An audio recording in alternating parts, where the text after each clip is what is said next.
Hello. I feel like sending this voice message not to like freak anyone out or to that, but more like for myself to like as a venting thing because like you guys are my best friends, and also in case you guys hear something and like start panicking or whatever, because I'm in Lebanon and the situation is really bad. In case you guys haven't been following up, like it's kind of same old tensions between Hezbollah and Israel, but it's been getting more and more tense. It's kind of like it feels like they're kind of looking for an excuse to start a war. Especially like it's been really scary the past 2 days, to be honest, because they've been doing this thing called sonic boom, which is when like an aircraft travels faster than the speed of sound. So it sounds like an explosion, and it's really just it's just psychological warfare. Like it's clearly that like it's not an actual risk, but it is fucking scary. Like I'm not gonna lie to you guys, because I live in the mountains. I live somewhere safe, but like you hear it, really clearly. So yeah, and like my flight got cancelled. Actually, like Transavia, they cancelled all the flights to and from Beirut. I don't know what's gonna happen till then. You never know when anything's gonna happen, and it's kind of just like really stressful and ambiguous.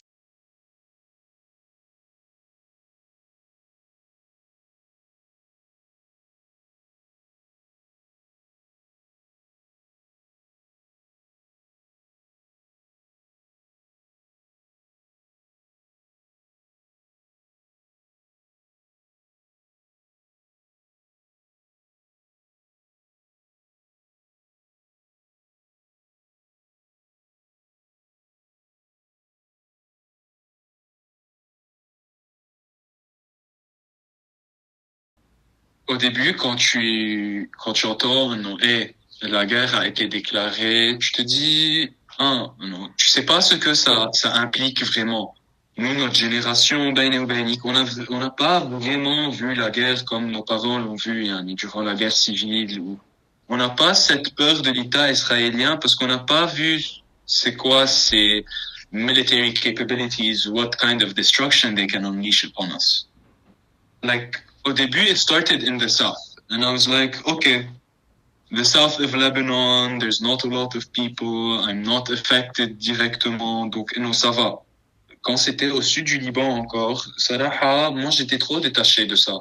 Ça m'affectait pas du tout. Quand ils ont commencé vraiment les frappes, عالضاحية وبلشوا الناس يموتوا en masse, I think it was just hard for me to like process all of the destruction that was happening at once.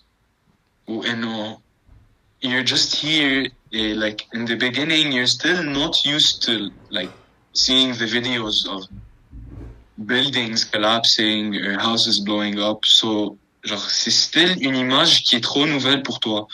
Kamen, you feel so helpless.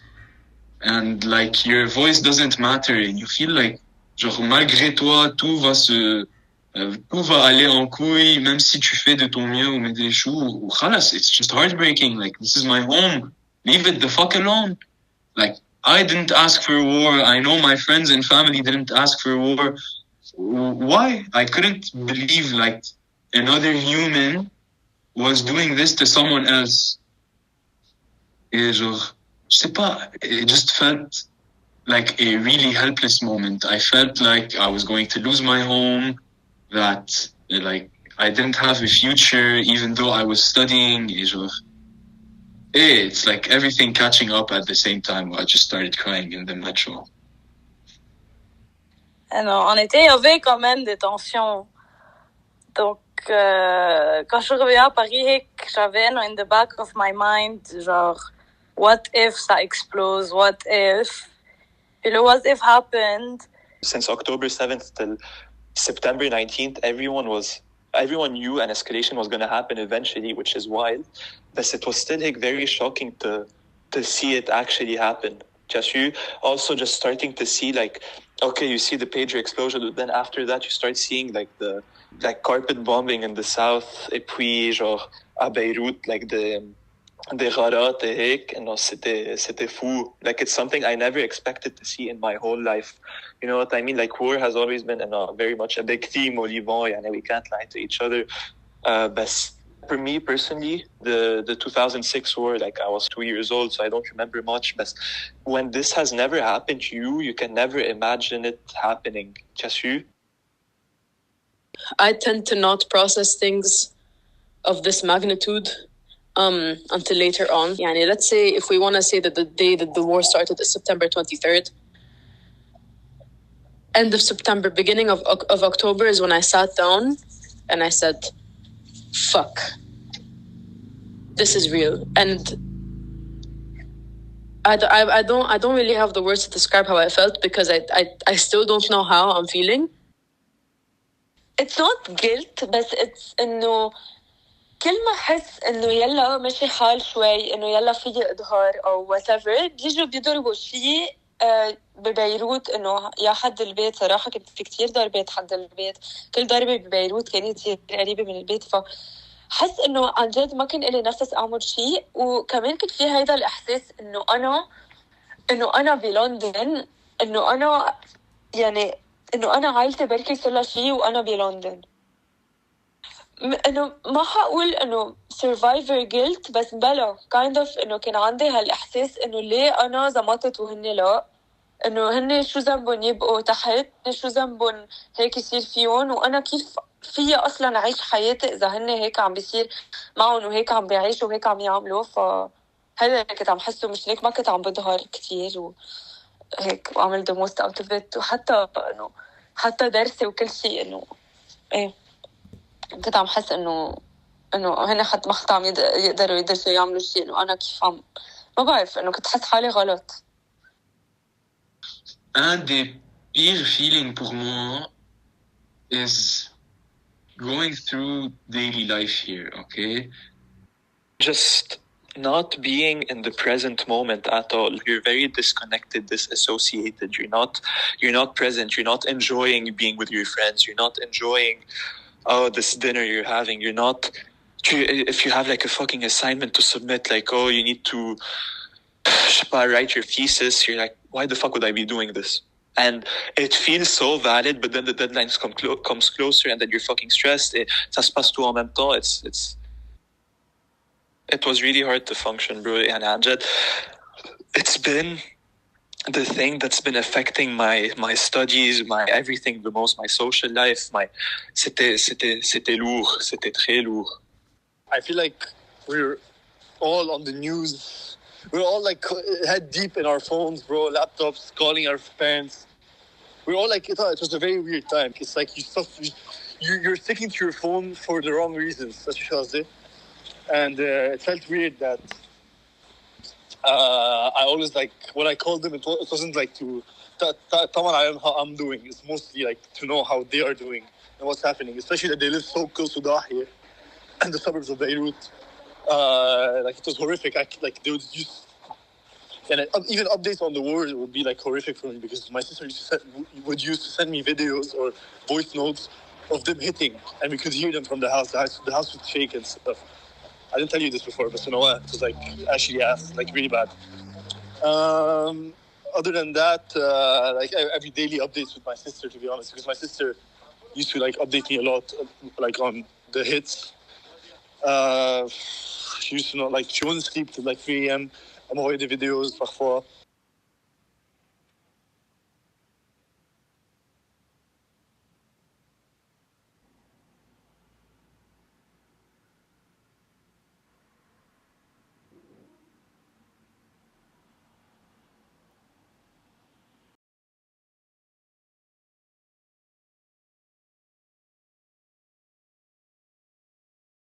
I mean, actually, it's weird. I feel like I'm so tired that I don't really understand. Like, everything feels blurry and like like what's going on in my head just feels like I feel like I grasp it all and then it's the next day and I completely forgot. Like, even now I'm gonna write in my journal and it's not gonna be so deep. It's not gonna be so like like these past few days there's been like I feel like my mind, like when you're a kid and you're playing in this like indoor playground and there's this thing where you're like there's these rubber flat rubber tapes all around and you can like walk on them, but then you fall in them and then you're like kind of in this cobweb of rubber tape and you're like falling into, I swear that's how my mind has been feeling. Like it's like this kind of layer over like kind of, they're all like like you can see through them all, so you're just seeing everything at the same time, and like there's so many, like you just don't understand anymore. Like it's just so much that when I write it down in my journal it feels so like it was just this and this and this and this was on my mind and this was on my mind, but it's not this like I'm exhausted. Like I'm exhausted.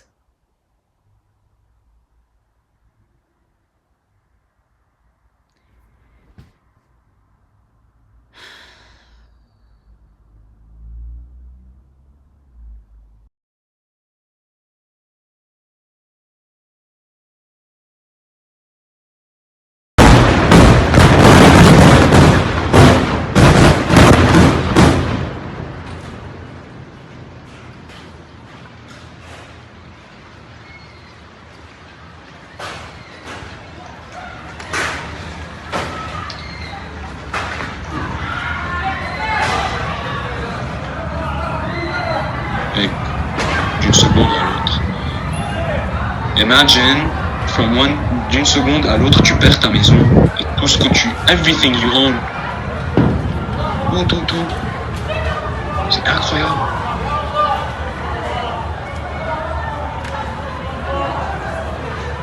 Si j'étais au Liban, j'aurais rejoint l'armée. Ouais. À tel point.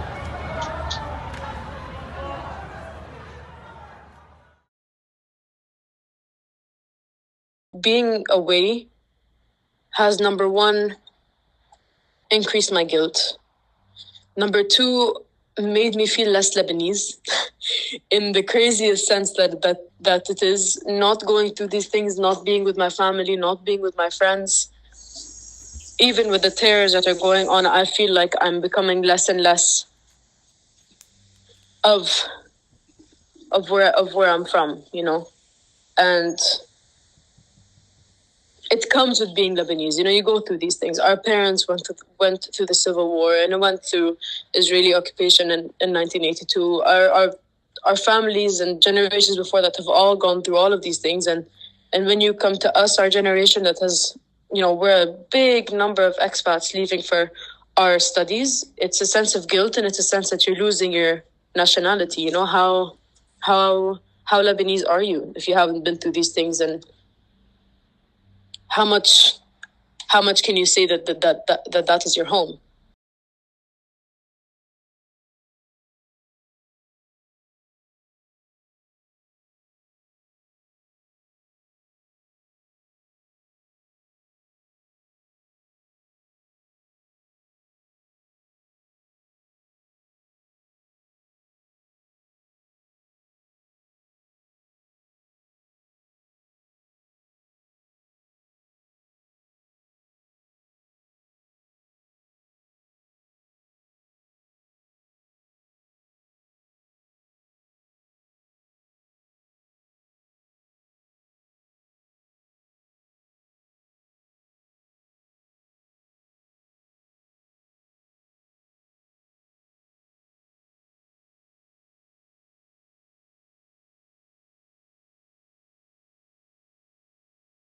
Every day I look at the news now, post ceasefire, like, they're accusing this party of, and like they didn't respect the ceasefire terms. Like, okay, what the fuck does this mean? Like, are we going? Are we not going? But like, it's a stressful time. Like, I'm not gonna believe it until I'm on that plane.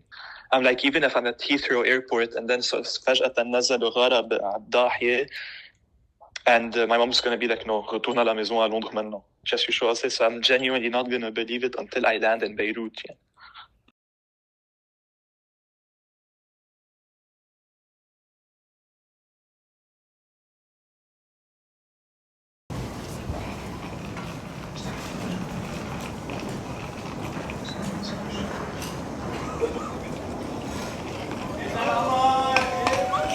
Attends,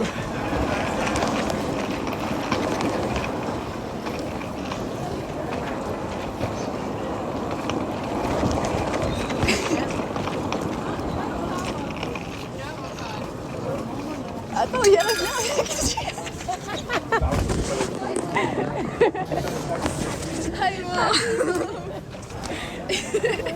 It's crazy how no matter what, it will always like be okay again. It's not like well, we're done for. Like whenever we thought it was bad, it got worse. And genre seeing the big image, we still genre on gère, t'as choisi, on gère trop bien for a country that's been through a lot. So it's like it's more than enough proof for you to come back or at least in some way help your country.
Don't you